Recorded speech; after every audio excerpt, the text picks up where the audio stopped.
Good evening. Welcome to our Good Friday service. Before we get started, I do want to acknowledge and recognize that we are gathered this evening in the traditional, unceded, and ancestral lands and territories of the Musqueam and Squamish speaking peoples. Tonight's service will be very, very simple, very basic.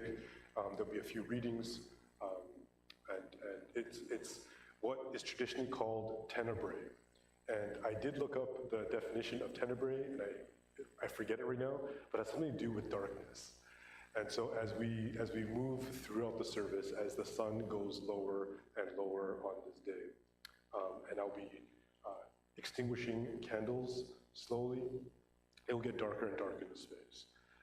And that's just to symbolize the shame and the darkness that Jesus continues to go down in his death. I know this whole projector thing kind of defeats the purpose because it's really bright, but there will be responses for you, and they will be on here. And as it gets darker in here, I have a feeling it will be harder to read these bulletins.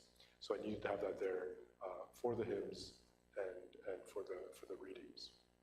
And so if you look in your bulletins, you'll see that there's a psalm that recurs, Psalm 22, verses 1 and 2. And we will read that responsively at the appropriate times. So I read the regular face type, and you can respond with the bold face type.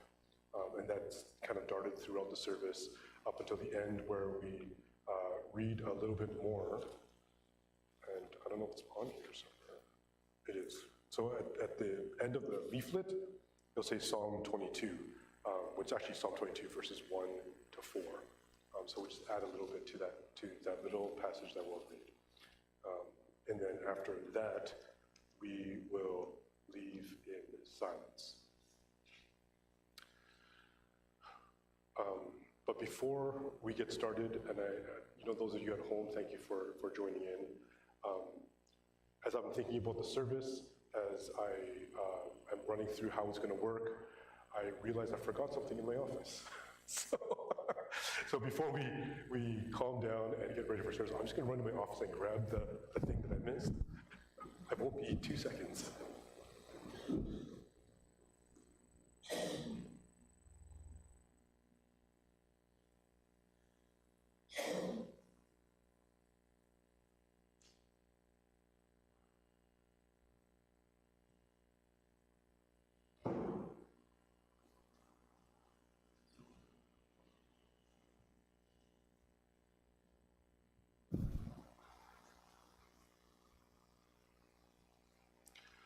I'll try to remember to edit that little part of the video. Now, let's take a moment to just quiet ourselves, catch our breath, and be prepared for this reflective and contemplative time. Let's take a moment.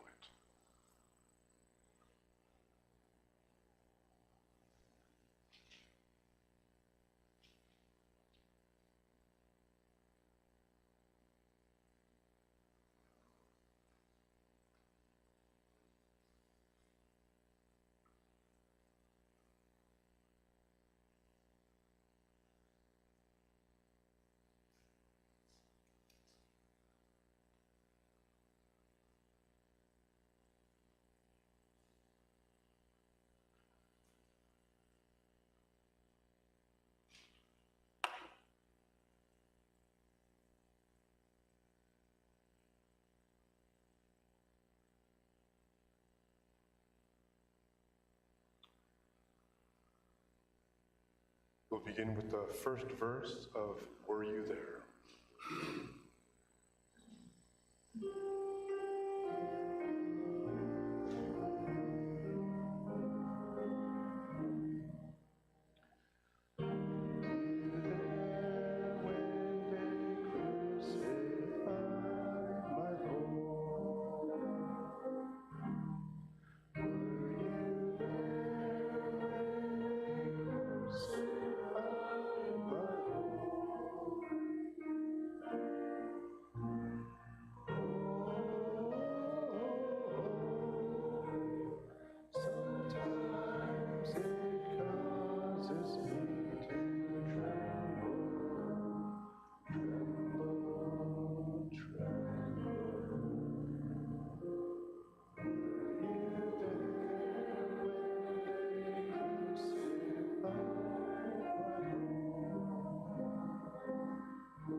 my God, why have you forsaken me?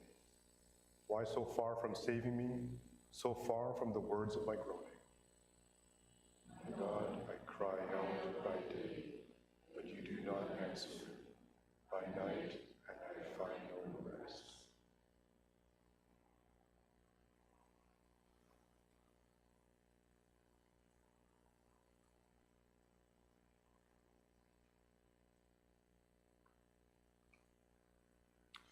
Let us pray. Gracious God, on this day of contemplation and repentance, you stand in solidarity with us, for our pain is your pain. Help us in our unbelief of your forgiveness, that we may see until the end your everlasting presence with us and among us. Through Jesus, the Lamb who was slain. Amen. We'll now sing verse 1 of O Sacred Head Now Wounded.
my God, why have you forsaken me?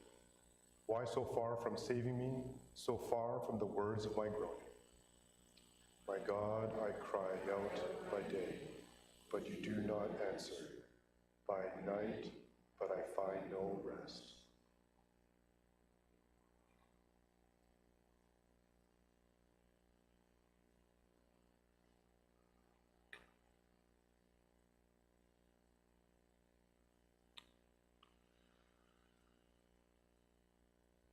One of the 12, who was called Judas Iscariot, went to the chief priests and said, "What will you give me if I betray him to you?" They paid him 30 pieces of silver. And from that moment, he began to look for an opportunity to betray him. On the first day of unleavened bread, the disciples came to Jesus saying, "Where do you want us to make the preparations for you to eat the Passover?" He said, "Go into the city to a certain man and say to him, 'The teacher says, my time is near. I will keep the Passover at your house with my disciples.'" So the disciples did as Jesus had directed them, and they prepared the Passover meal. When it was evening, he took his place with the 12. And while they were eating, he said, "Truly I tell you, one of you will betray me." And they became greatly distressed and began to say to him one after another, "Surely not I, Lord?" He answered, "The one who has dipped his hand into the bowl with me will betray me. The Son of Man goes as it is written of him. But woe to that one by whom the Son of Man is betrayed. It would have been better for that one not to have been born." Judas, who betrayed him, said, "Surely not I, Rabbi?" He replied, "You have said so." While they were eating, Jesus took a loaf of bread, and after blessing it, he broke it, gave it to his disciples, and said, "Take, eat, this is my body." Then he took a cup, and after giving thanks, he gave it to them, saying, "Drink from it, all of you. For this is my blood of the covenant, which is poured out for many for the forgiveness of sins. I tell you, I will never again drink of this fruit of the vine until that day when I drink it new with you in my Father's kingdom." When they had sung the hymn, they went out to the Mount of Olives. Jesus said to them, "You will all become deserters because of me this night, for it is written, I will strike the shepherd, and the sheep of the flock will be scattered. But after I am raised up, I will go ahead of you to Galilee." And Jesus said to him, "Though all become deserters because of you, I will never desert you." Jesus said to him, "Truly I tell you, this very night before the rooster crows, you will deny me 3 times. Peter said to him, "Even though I must die with you, I will not deny you." And so said all the disciples.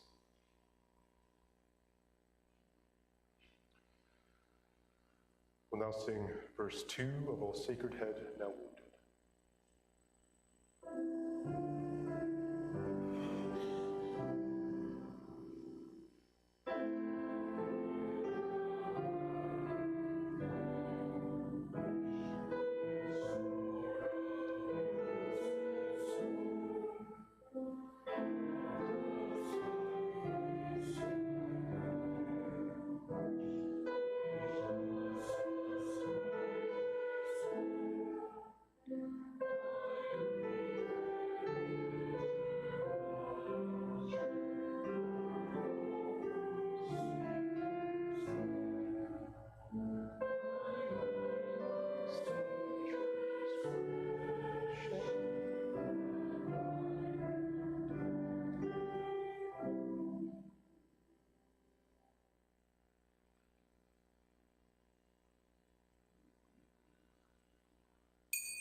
My God, why have you forsaken me? Why so far from saving me, so far from the words of my groaning? My God, I cry out by day, but you do not answer. By night, but I find no rest.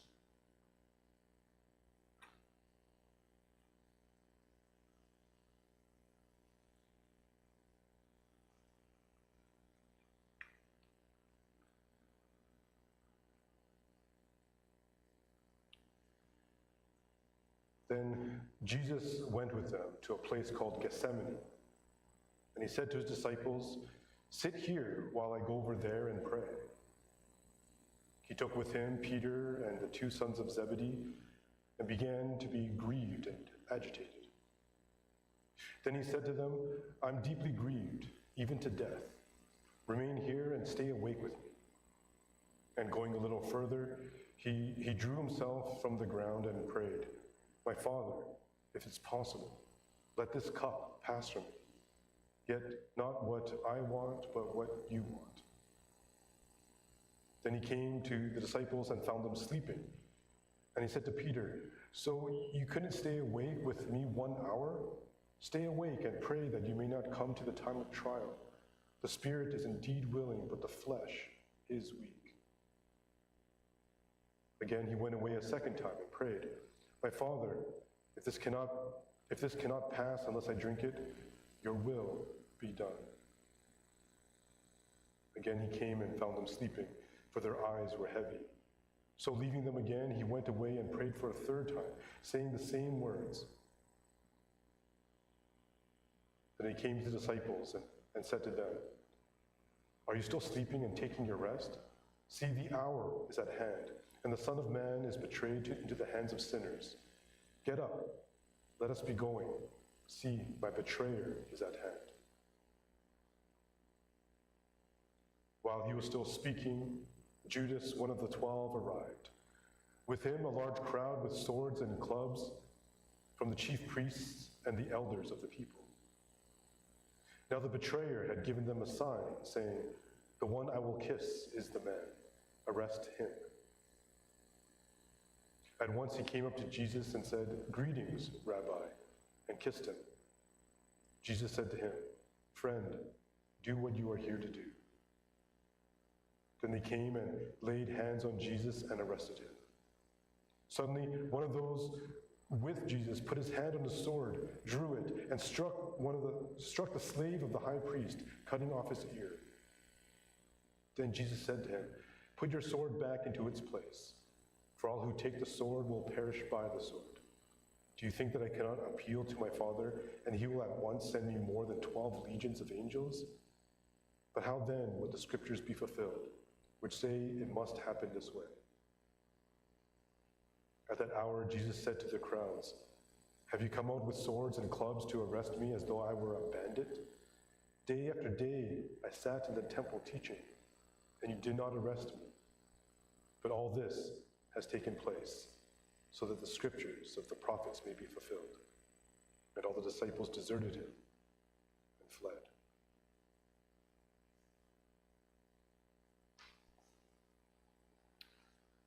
We'll now sing verse 3 of "O Sacred Head, Now Wounded."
My God, why have you forsaken me?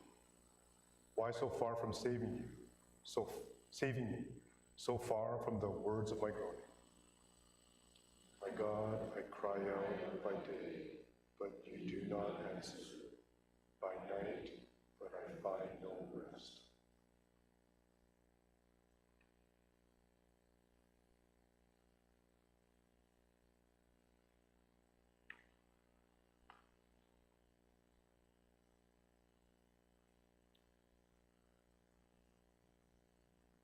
Those who had arrested Jesus took him to Caiaphas, the high priest, in whose house the scribes and the elders had gathered.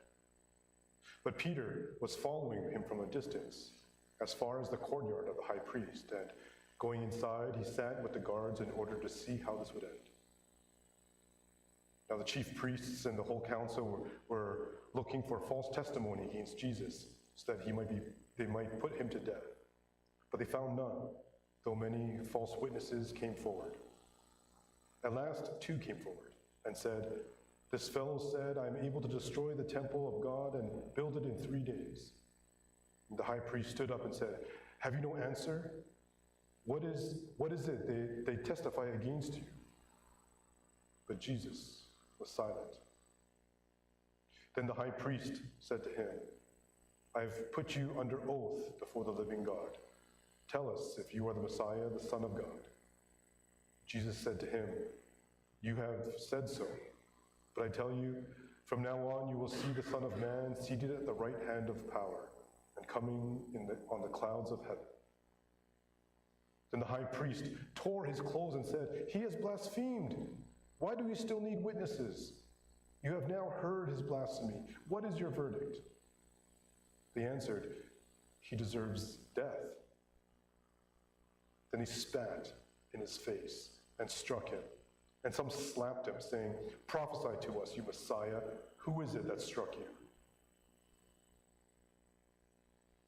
Peter was sitting outside in the courtyard. A servant girl came to him and said, "You also were with Jesus, the Galilean." But he denied it before all of them, saying, "I don't know what you're talking about." When he went out to the porch, another servant girl saw him, and she said to the bystanders, "This man was with Jesus of Nazareth." Again, Peter denied it with an oath, "I do not know the man." After a little while, the bystanders came up and said to Peter, "Certainly you are also one of them, for your accent betrays you." Then Peter began to curse and swore an oath, "I do not know the man." At that moment, the rooster crowed. Then Peter remembered what Jesus had said, "Before the rooster crows, you will deny me 3 times." And he went out and wept bitterly.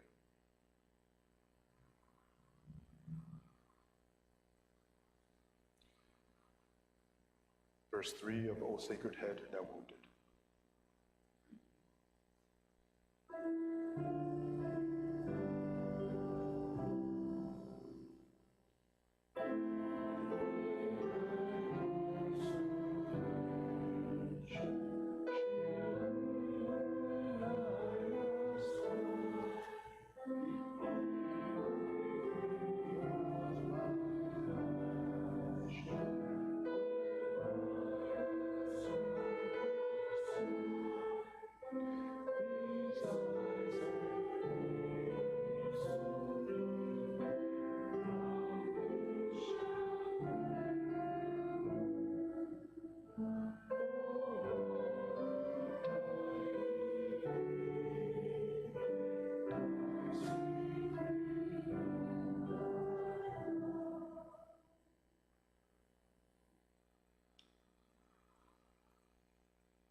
My God, why have you forsaken me?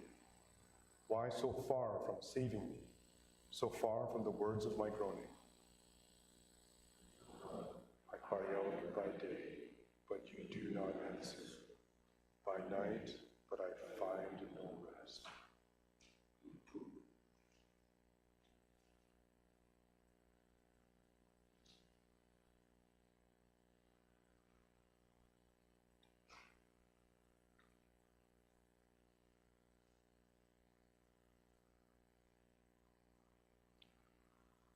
When morning came, all the chief priests and the elders of the people conferred together against Jesus in order to bring about his death. They bound him, led him away, and handed him over to Pilate the governor. When Judas, his betrayer, saw that Jesus was condemned, he repented and brought back the 30 pieces of silver to the chief priests and elders. He said, "I have sinned by betraying innocent blood." But they said, "What is that to us? See to it yourself." Throwing down the pieces of silver in the temple, he departed, and he went and hanged himself. But the chief priests, taking the pieces of silver, said, "It's not lawful to put them back into the treasury, since they are blood money." After conferring together, they used them to buy the potter's field as a place to bury foreigners. For this reason, that field has been called the field of blood to this day. Then was fulfilled what had been spoken through the prophet Jeremiah.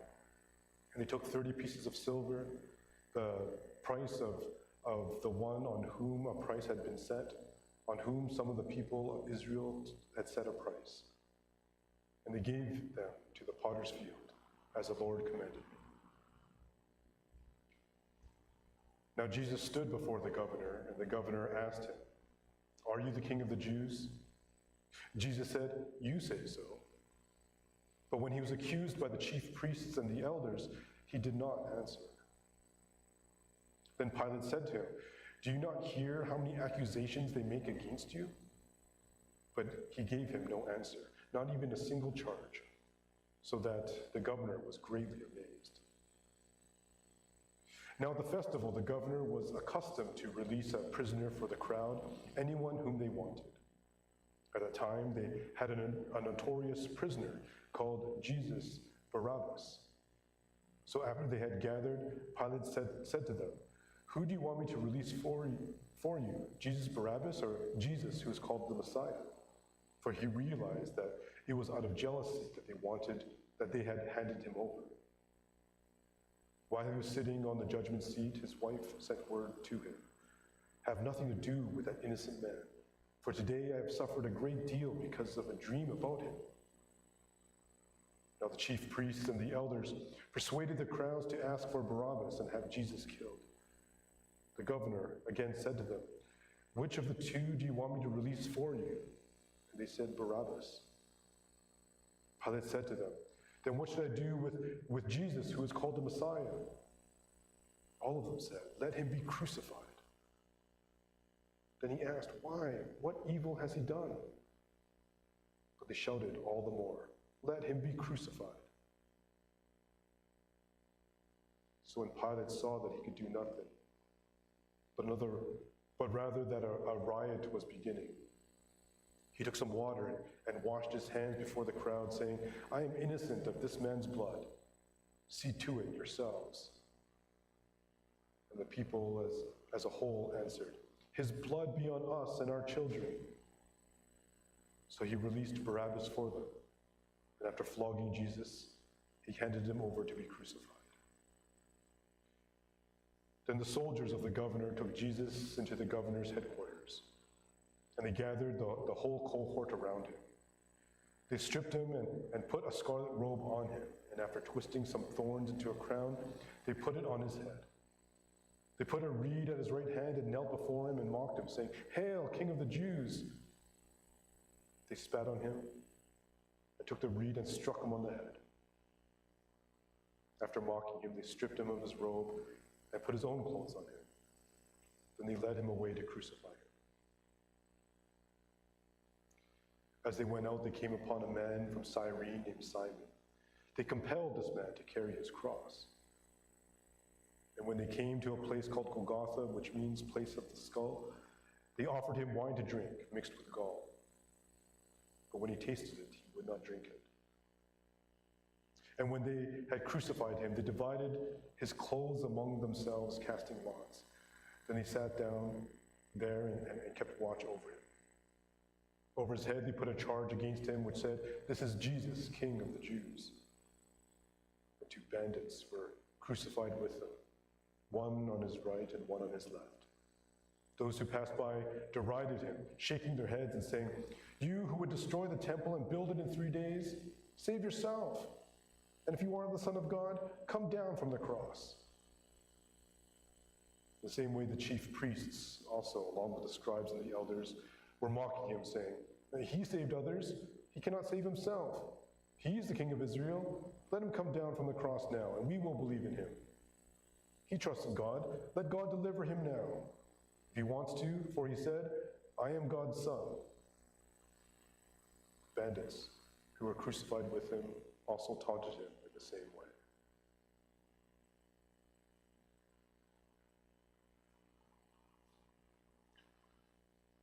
Verse 4 of "Were You There?"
my God, why have you forsaken me? Why so far from saving me, so far from the words of my groaning? My God, I cry out by day, but you do not answer. By night, but I find no rest.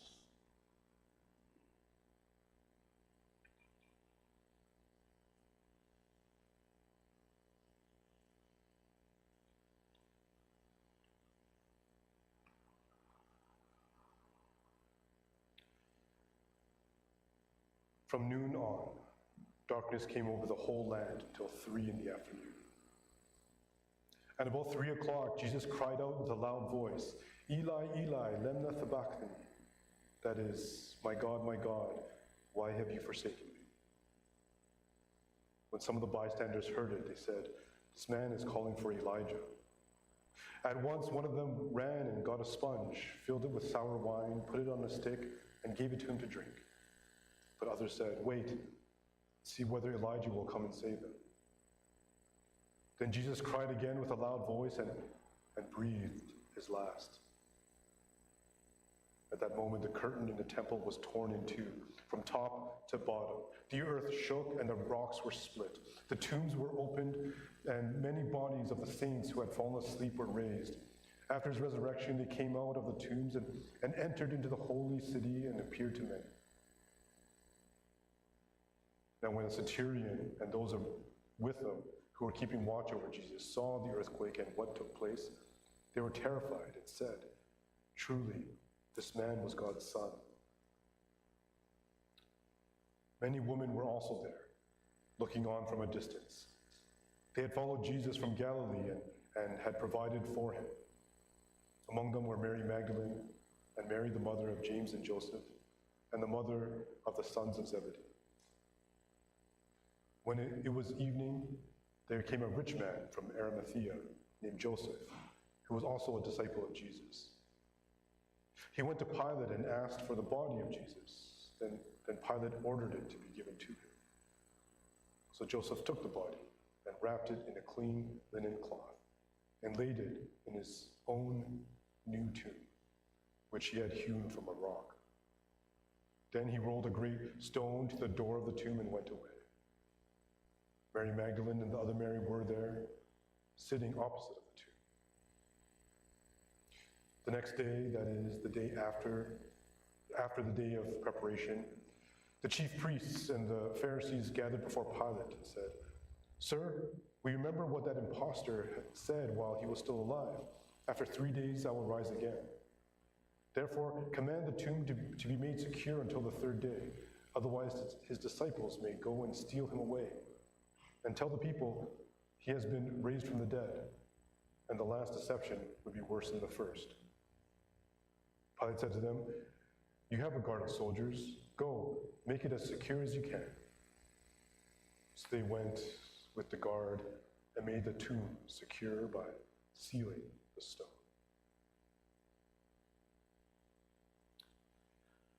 Verse 5 of Were You There?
my God, why have you forsaken me? Why so far from saving me, so far from the words of my groaning? My God, I cry out by day, but you do not answer. By night, but I find no rest.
My God, why have you forsaken me? Why so far from saving me, so far from the words of my groaning?